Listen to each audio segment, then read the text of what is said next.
की बन रही है। आज संपूर्ण भारत, संपूर्ण विश्व राममय है।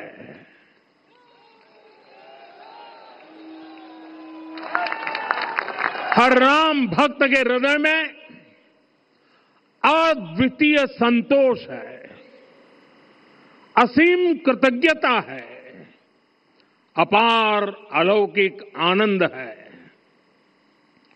सदियों के घाव भर रहे हैं, सदियों की वेदना आज विराम पा रही है। सदियों का संकल्प आज सिद्धि को प्राप्त हो रहा है। आज उस यज्ञ की पूर्णाहुति है जिसकी अग्नि 500 वर्ष तक प्रज्वलित रही। जो यज्ञ एक पल भी आस्था से डिगा नहीं, एक पल भी विश्वास से टूटा नहीं। आज भगवान श्री राम के गर्भगृह की अनंत ऊर्जा, श्री राम परिवार का दिव्य प्रताप इस धर्म ध्वजा के रूप में इस दिव्यतम भव्यतम मंदिर में प्रतिष्ठापित हुआ है। और साथियों, ये धर्म ध्वजा केवल एक ध्वजा नहीं, ये भारतीय सभ्यता के पुनर्जागरण का ध्वज है। इसका भगवा रंग, इस पर रचित सूर्यवंश की ख्याति, वर्णित ओम शब्द और अंकित कोविदार वृक्ष राम राज्य की कीर्ति को प्रतिरूपित करता है। ये ध्वज संकल्प है, ये ध्वज सफलता है, ये ध्वज संघर्ष से सृजन की गाथा है, ये ध्वज सदियों से चले आ रहे स्वप्नों का साकार स्वरूप है। ये ध्वज संतों की साधना और समाज की सहभागिता की सार्थक परिणति है। साथियों, आने वाली सदियों और सहस्त्र शताब्दियों तक ये धर्म ध्वज प्रभु राम के आदर्शों और सिद्धांतों का उद्घोष करेगा। ये धर्म ध्वज आह्वान करेगा, सत्यमेव जयते नानृतम, यानी जीत सत्य की ही होती है, असत्य की नहीं। ये धर्म ध्वज उद्घोष करेगा, सत्यम एक पदम ब्रह्म सत्य धर्म प्रतिष्ठित, अर्थात सत्य ही ब्रह्म का स्वरूप है, सत्य में ही धर्म स्थापित है। ये धर्म ध्वज प्रेरणा बनेगा, प्राण जाए पर वचन न जाहि, अर्थात जो कहा जाए वही किया जाए। ये धर्म ध्वज संदेश देगा, कर्म प्रधान विश्व रची राखा, अर्थात विश्व में कर्म और कर्तव्य की प्रधानता हो। ये धर्म ध्वज कामना करेगा, बैर न विग्रह आस न त्रासा, सुखमय ताही सदा सब आशा, यानी भेदभाव, पीड़ा, परेशानी से मुक्ति, समाज में शांति और सुख हो। ये धर्म ध्वज हमें संकल्पित करेगा, नहीं दरिद्र कोउ दुखी न दीना, यानी हम ऐसा समाज बनाएं जहां गरीबी न हो, कोई दुखी या लाचार न हो। साथियों, हमारे ग्रंथों में कहा गया है, आरोपितम ध्वजम दृष्ट्वा ये अभिनंदनित धार्मिकाः ते अपि सर्वे प्रमुच्यते महापातक कोटिभिः, यानी जो लोग किसी कारण मंदिर नहीं आ पाते और दूर से मंदिर के ध्वज को प्रणाम कर लेते हैं, उन्हें भी उतना ही पुण्य मिल जाता है। साथियों, ये धर्म ध्वज भी इस मंदिर के ध्येय का प्रतीक है। ये ध्वज दूर से ही राम लला की जन्मभूमि के दर्शन कराएगा और युगों युगों तक प्रभु श्री राम के आदेशों और प्रेरणाओं को मानव मात्र तक पहुंचाएगा। साथियों, मैं संपूर्ण विश्व के करोड़ों राम भक्तों को इस अविस्मरणीय क्षण की, इस अद्वितीय अवसर की हार्दिक शुभकामनाएं देता हूं। मैं आज उन सभी भक्तों को भी प्रणाम करता हूं, हर उस दानवीर का भी आभार व्यक्त करता हूं जिसने राम मंदिर निर्माण के लिए अपना सहयोग दिया। मैं राम मंदिर के निर्माण से जुड़े हर श्रमवीर, हर कारीगर, हर योजनाकार, हर वास्तुकार, सभी का अभिनंदन करता हूं। साथियों, अयोध्या वह भूमि है जहां आदर्श आचरण में बदलते हैं। यही वह नगरी है जहां श्री श्री राम ने अपना जीवन पथ शुरू किया था। इसी अयोध्या ने संसार को बताया कि एक व्यक्ति कैसे समाज की शक्ति से, उसके संस्कारों से पुरुषोत्तम बनता है। जब श्री राम अयोध्या से वनवास को गए तो वे युवराज राम थे, लेकिन जब लौटे तो मर्यादा पुरुषोत्तम बनकर के आए और उनके मर्यादा पुरुषोत्तम बनने में महर्षि वशिष्ठ का ज्ञान, महर्षि विश्वामित्र की दीक्षा, महर्षि अगस्त्य का मार्गदर्शन, निषाद राज की मित्रता, मां शबरी की ममता, भक्त हनुमान का समर्पण, इन सब की अनगिनत ऐसे लोगों की महत्वपूर्ण भूमिका रही है। साथियों, विकसित भारत बनाने के लिए भी समाज की इसी सामूहिक शक्ति की आवश्यकता है। मुझे बहुत खुशी है कि राम मंदिर का दिव्य प्रांगण भारत के सामूहिक सामर्थ्य की भी चेतना स्थली बन रहा है। यहां सप्त मंदिर बने हैं। यहां माता शबरी का मंदिर बना है, जो जनजातीय समाज के प्रेम भाव और आतिथ्य परंपरा की प्रतिमूर्ति है। यहां निषाद राज का मंदिर बना है।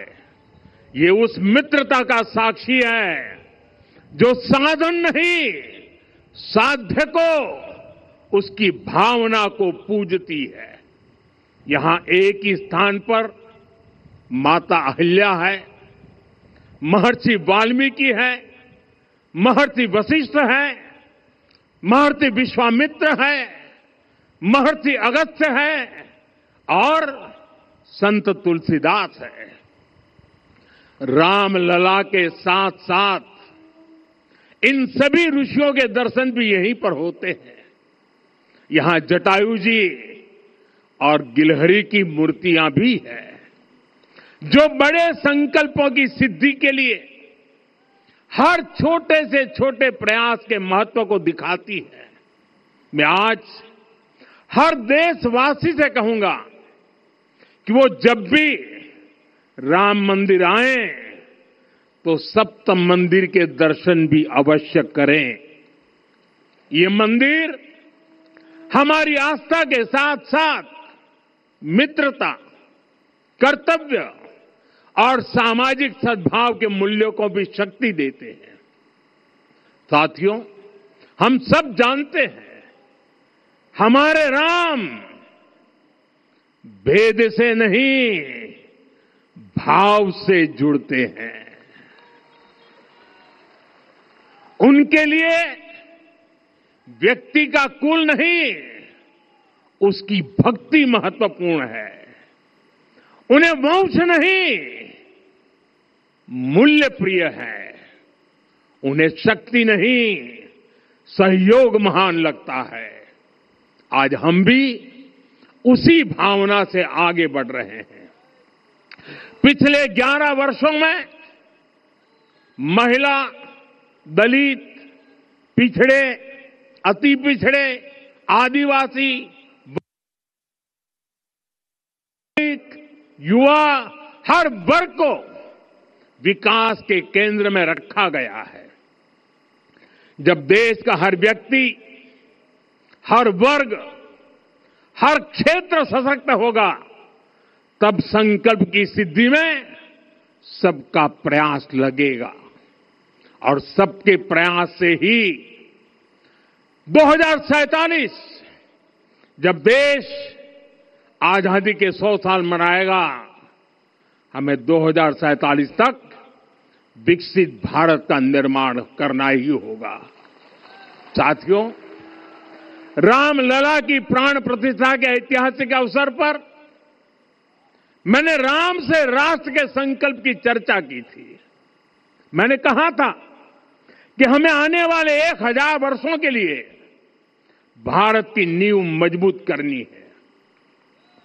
हमें याद रखना है, जो सिर्फ वर्तमान का सोचते हैं वो आने वाली पीढ़ियों के साथ अन्याय करते हैं। हमें वर्तमान के साथ साथ भावी पीढ़ियों के बारे में भी सोचना है, क्योंकि हम जब नहीं थे ये देश तब भी था, जब हम नहीं रहेंगे ये देश तब भी रहेगा। हम एक जीवंत समाज है, हमें दूरदृष्टि के साथ ही काम करना होगा। हमें आने वाले दशकों, आने वाली सदियों को ध्यान में रखना ही होगा। और साथियों, इसके लिए भी हमें प्रभु राम से सीखना होगा। हमें उनके व्यक्तित्व को समझना होगा। हमें उनके व्यवहार को आत्मसात करना होगा। हमें याद रखना होगा, राम यानी आदर्श, राम यानी मर्यादा, राम यानी जीवन का सर्वोच्च चरित्र, राम यानी सत्य और पराक्रम का संगम। दिव्य गुणे शक्र समो रामः सत्य पराक्रमः। राम यानी धर्म पथ पर चलने वाला व्यक्तित्व। रामः सत्पुरुषो लोके सत्यः सत्यपरायणः। राम यानी जनता के सुख को सर्वोपरि रखना, प्रजा सुखत्वे चंद्रस्य। राम यानी धर्म और क्षमा का दरिया। वसुधाया क्षमा गुणे है। राम यानी ज्ञान और विवेक की पराकाष्ठा। बुद्ध या बृहस्पति तुल्य। राम यानी कोमलता में दृढ़ता, मृदु पूर्वज भाषते। राम यानी कृतज्ञता का सर्वोच्च उदाहरण। कदाचन नोपकारेण कृति नैकेन तुष्यति। राम यानी श्रेष्ठ संगति का चयन। शीला वृद्धे, ज्ञान वृद्धे, वयो वृद्धे च सज्जनै। राम यानी विनम्रता में महाबल। वीर्यवान च वीर्येण महता स्वेन विस्मितः। राम यानी सत्य का अडिग संकल्प। न च अनुत्र कथो विद्वान। राम यानी जागरूक, अनुशासित और निष्कपट मन। निस्तिंद्र अपम्रत च स्वदोष परदोषवित। साथियों, राम सिर्फ एक व्यक्ति नहीं, राम एक मूल्य है, एक मर्यादा है, एक दिशा है। अगर भारत को साल 2047 तक विकसित बनाना है, अगर समाज को सामर्थ्यवान बनाना है, तो हमें अपने भीतर राम को जगाना होगा। हमें अपने भीतर के राम की प्राण प्रतिष्ठा करनी होगी। और इस संकल्प के लिए आज से बेहतर दिन और क्या हो सकता है। साथियों, 25 नवंबर का यह ऐतिहासिक दिन अपनी विरासत पर गर्व का एक और अद्भुत क्षण लेकर आया है।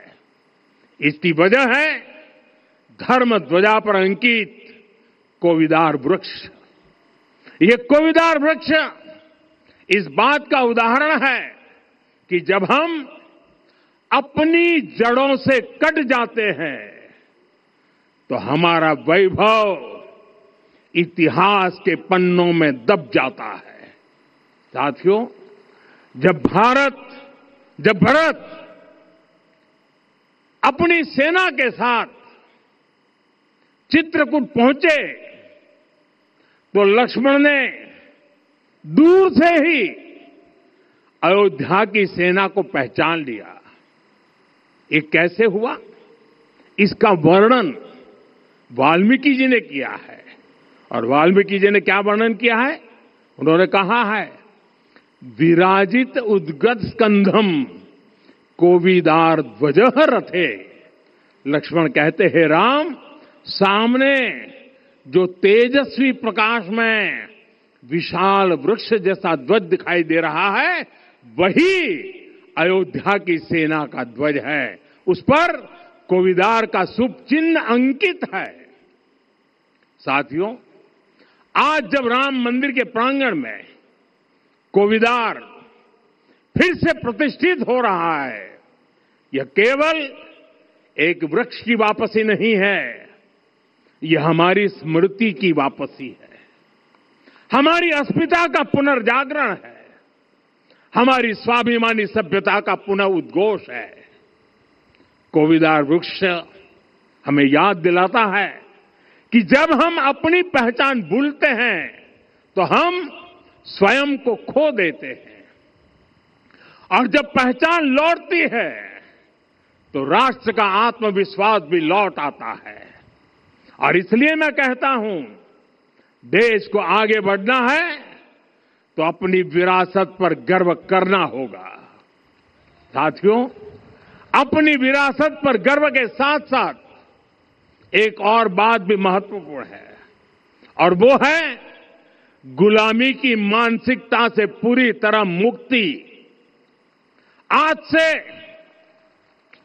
190 साल पहले 190 साल पहले साल 1835 में 1835 में मैकाले नाम के एक अंग्रेज ने भारत को अपनी जड़ों से उखाड़ने के बीज बोए थे। मैकाले ने भारत में मानसिक गुलामी की नींव रखी थी। 10 साल बाद यानी 2035 में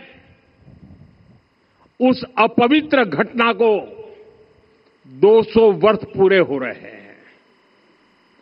कुछ दिन पहले मैंने एक कार्यक्रम में आग्रह किया था कि हमें आने वाले 10 वर्षों तक उस 10 वर्षों का लक्ष्य लेकर चलना है कि भारत को गुलामी की मानसिकता से मुक्त करके रहेंगे।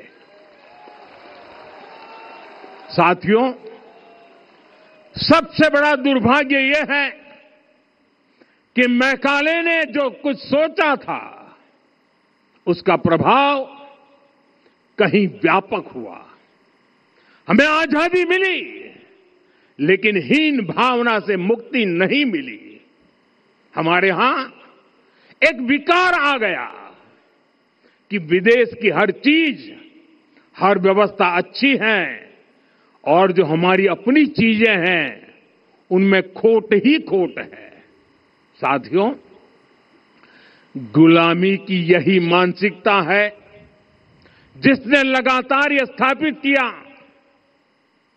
हमने विदेशों से लोकतंत्र लिया। कहा गया कि हमारा संविधान भी विदेश से प्रेरित है, जबकि सच ये है कि भारत लोकतंत्र की जननी है, मदर ऑफ डेमोक्रेसी है। लोकतंत्र हमारे डीएनए में है। साथियों, अगर आप तमिलनाडु जाएंगे तो तमिलनाडु के उत्तरी हिस्से में उत्तीरमेरूर गांव है। वहां हजारों वर्ष पहले का एक शिलालेख है। उसमें बताया गया है कि उस कालखंड में भी कैसे लोकतांत्रिक तरीके से शासन व्यवस्था चलती थी, लोग कैसे सरकार चुनते थे। लेकिन हमारे यहां तो मैग्ना कार्टा की प्रशंसा का ही चलन रहा। हमारे यहां भगवान बसवन्ना, उनके अनुभव मंटपा की जानकारी भी सीमित रखी गई। अनुभव मंटपा यानी जहां सामाजिक, धार्मिक और आर्थिक विषयों पर सार्वजनिक बहस होती थी, जहां सामूहिक सहमति से निर्णय लिए जाते थे। लेकिन गुलामी की मानसिकता के कारण इस भारत की कितनी ही पीढ़ियों को इस जानकारी से भी वंचित रखा गया। साथियों, हमारी व्यवस्था के हर कोने में गुलामी की इस मानसिकता ने डेरा डाला हुआ था। अब याद करिए, भारतीय नौसेना का ध्वज सदियों तक उस ध्वज पर ऐसे प्रतीक बने रहे जिनका हमारी सभ्यता, हमारी शक्ति, हमारी विरासत से कोई संबंध नहीं था। अब हमने नौसेना के ध्वज से गुलामी के हर प्रतीक को हटाया है। हमने छत्रपति शिवाजी महाराज की को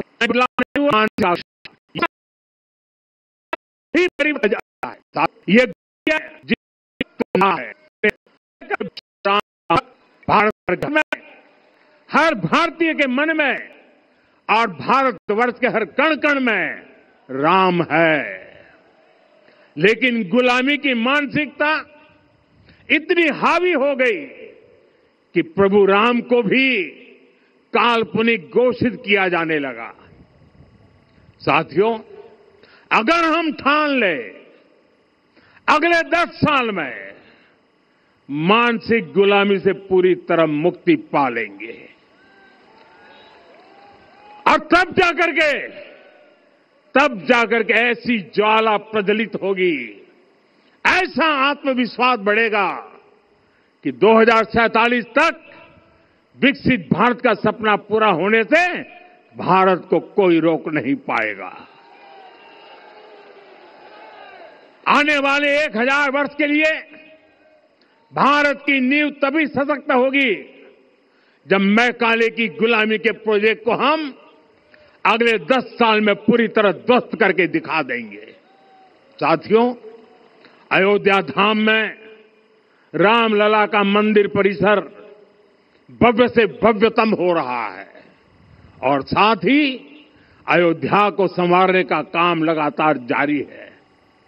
आज अयोध्या फिर से वह नगरी बन रही है जो दुनिया के लिए उदाहरण बनेगी। त्रेता युग की अयोध्या ने मानवता को नीति दी। 21वीं सदी की अयोध्या मानवता को विकास का नया मॉडल दे रही है। तब अयोध्या मर्यादा का केंद्र थी, अब अयोध्या विकसित भारत का मेरुदंड बनकर उभर रही है। साथियों, भविष्य की अयोध्या में पौराणिकता और नूतनता का संगम होगा। सरयू जी की अमृत धारा और विकास की धारा एक साथ बहेगी। यहां आध्यात्म और आर्टिफिशियल इंटेलिजेंस दोनों का तालमेल दिखेगा। राम पथ, भक्ति पथ और जन्मभूमि पथ से नई अयोध्या के दर्शन होते हैं। अयोध्या में भव्य एयरपोर्ट है, अयोध्या में आज शानदार रेलवे स्टेशन है। वंदे भारत और अमृत भारत एक्सप्रेस जैसी ट्रेनें अयोध्या को बाकी देश से जोड़ रही हैं। अयोध्या वासियों को सुविधाएं मिले, उनके जीवन में समृद्धि आए, इसके लिए निरंतर काम चल रहा है। साथियों, जब से प्राण प्रतिष्ठा हुई है तब से लेकर आज तक करीब करीब 45 करोड़ श्रद्धालु यहां दर्शन के लिए आ चुके हैं।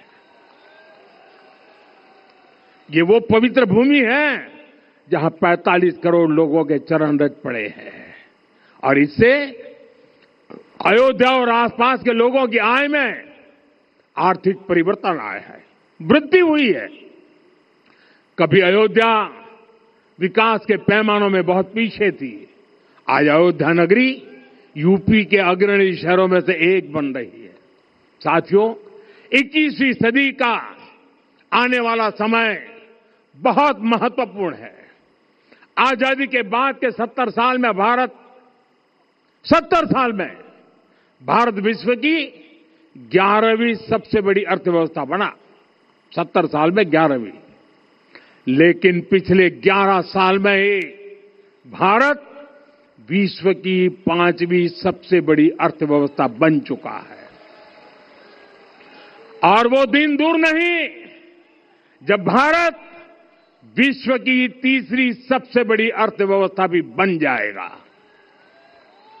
आने वाला समय नए अवसरों का है, नई संभावनाओं का है और इस अहम कालखंड में भी भगवान राम के विचार ही हमारी प्रेरणा बनेंगे।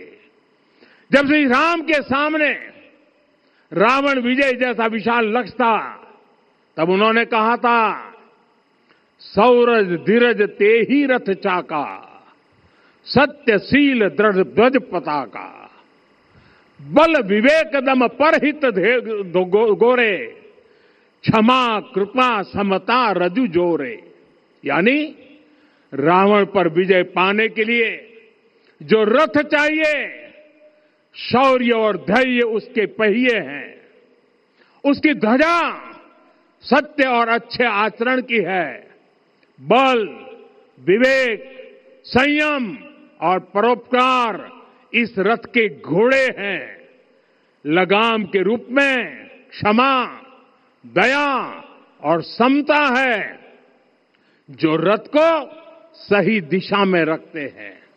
साथियों, विकसित भारत की यात्रा को गति देने के लिए ऐसा ही रथ चाहिए, ऐसा रथ जिसके पहिए शौर्य और धैर्य हो, यानी चुनौतियों से टकराने का साहस भी हो और परिणाम आने तक दृढ़ता से डटे रहने का धैर्य भी हो। ऐसा रथ जिसकी ध्वजा सत्य और सर्वोच्च आचरण हो, यानी नीति, नियत और नैतिकता से समझौता कभी न हो। ऐसा रथ जिसके घोड़े बल, विवेक, संयम और परोपकार हो, यानी शक्ति भी हो, बुद्धि भी हो, अनुशासन भी हो और दूसरों के हित का भाव भी हो। ऐसा रथ जिसकी लगाम क्षमा, करुणा और संभाव हो, यानी जहां सफलता का अहंकार नहीं और असफलता में भी दूसरों के प्रति सम्मान बना रहे। और इसलिए मैं आदरपूर्वक कहता हूं, ये पल कंधे से कंधा मिलाने का है। ये पल गति बढ़ाने का है। हमें वो भारत बनाना है जो राम राज्य से प्रेरित हो, और ये तभी संभव है जब स्वयं हित से पहले देश हित होगा, जब राष्ट्र हित सर्वोपरि रहेगा। एक बार फिर आप सभी को बहुत बहुत शुभकामनाएं देता हूं। जय सिया राम, जय सिया राम, जय सिया राम। माननीय प्रधानमंत्री जी, सरसंघ चालक जी अब यहां से विदा लेंगे। आप सब बंधु खड़े होकर